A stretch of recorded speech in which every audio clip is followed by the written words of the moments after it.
Richard was just talking about, people who lack the capacity to resist compulsion to use. People who are drug dependent as having that compulsion and can't lack capacity, and that those might be people we might recognize within the category of disabled. And I think there's another way to think about people who have drug cravings and how they deal with them, which is that people may be responsibly addressing their cravings for drug use by injecting periodically during the day so they can actually do their job. And so I think there's an important framing when we think about using drugs, whether it is, because I think in the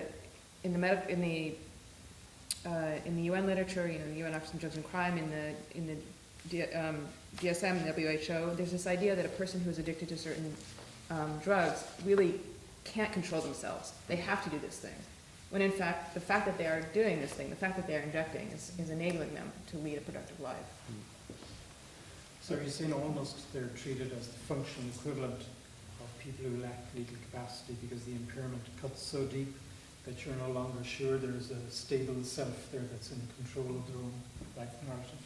Or am I putting words in your mouth? No, I think that's right, and I think unfortunately we've had to use those kind of arguments in order to get benefits or make arguments for people who use drugs. But they're very, to use probably an inapt term, very disabling. Sure.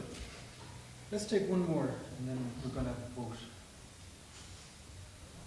I wanted just to return to one point which Tanya made previously, and I didn't really hear the response, because I'm also interested in this issue of distinguishing, like, why, well, you are concentrating on drug dependency, but there are other types of dependency, which don't really, I don't see how they can, like, I'm also not specialist in medical science, but how do you frame this issue more largely of dependency being qualified as disability?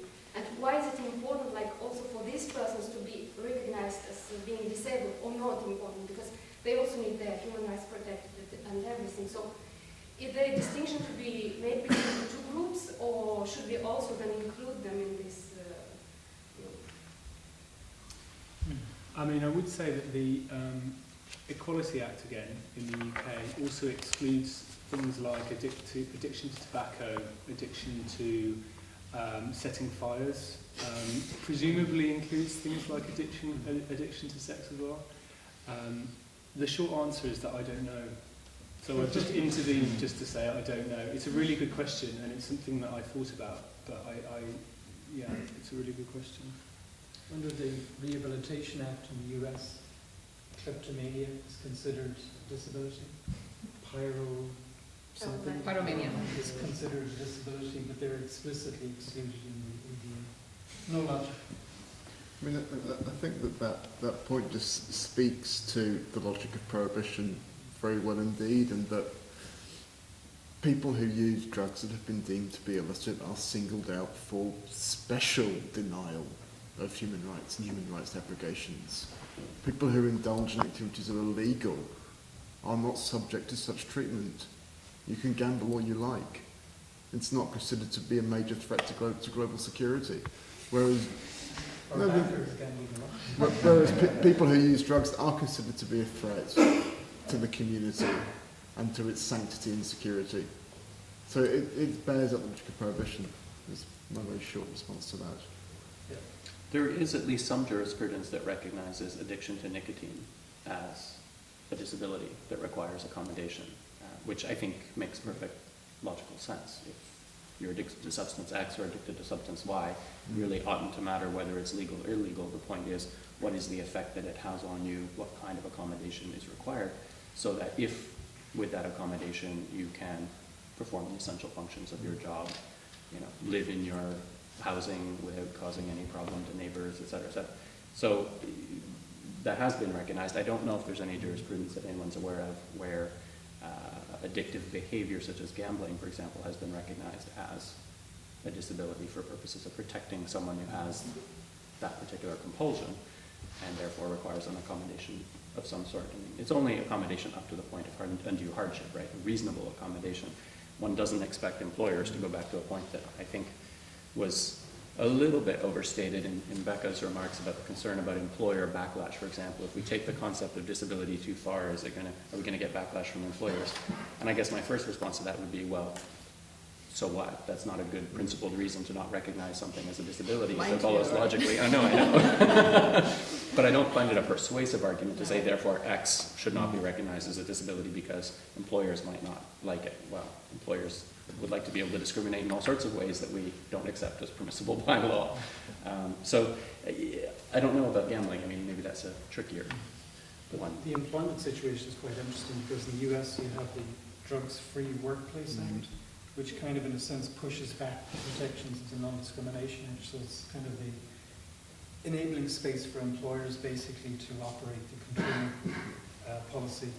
So we've got to wrap up because you've right to food and a duty to eat. So I'll just say one or two quick words, but we do want to hold a vote, and let me put it to you. Rick, do you want to do it? No. Okay, I'll put the vote.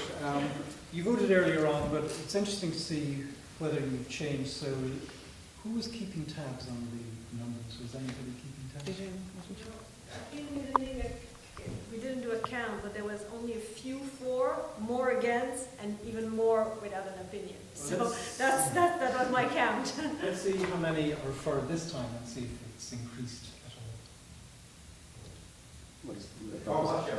For the proposition that drug addiction should be recognized as a form of disability. Oh, we haven't carried it. Wavering. Who's against? Okay, clear majority. And Can we have a category of, like, it depends on the situation? Yeah. For protection. Has anybody changed their vote? Yeah. Just very briefly, why and what did you vote? Well, I voted against it in the beginning, and I would now say I would abstain because I don't know enough to actually make a final statement on it. Okay. The exact opposite. I didn't know enough. Now I feel I know a little more, so I'm entitled to an opinion. But it should be recognised as a disability. Okay. Interesting. My first vote was against, but I have to admit I was persuaded by the arguments around strategy, that there might be strategic exceptions. And so now I would put myself in the don't know category if you took the count, because I couldn't say yes or no to the general proposition. It would have to be a case-by-case consideration for me. So. More don't knows, which adequately reflects the Irish population. So thank you very much. I think that was really revealing and a lot came out in the wash.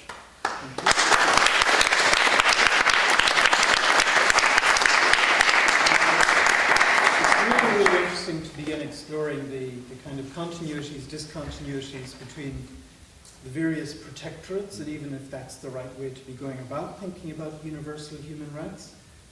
It's pretty obvious that there is a control mentality embedded in this field that has very deep roots, and it's very hard to even get it into the light of day, to finger it and begin deconstructing it.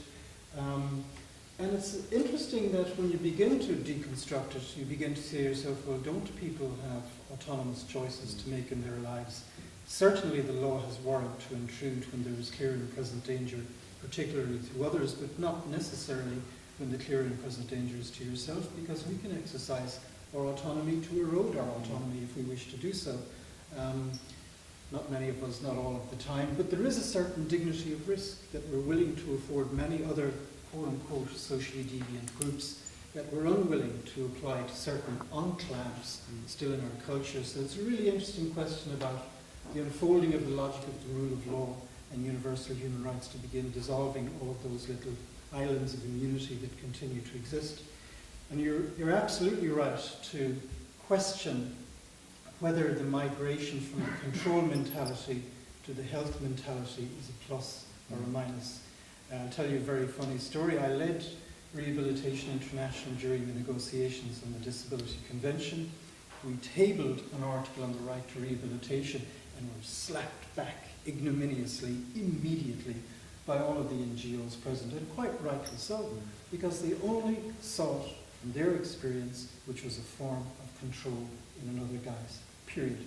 And the only way it could get back into the convention is that if you pegged it visibly, clearly to the exercise of individual autonomy. That was the only way in which the quote-unquote healthcare provisions could be re-rationalized, rebundled to underpin individual autonomy and so forth.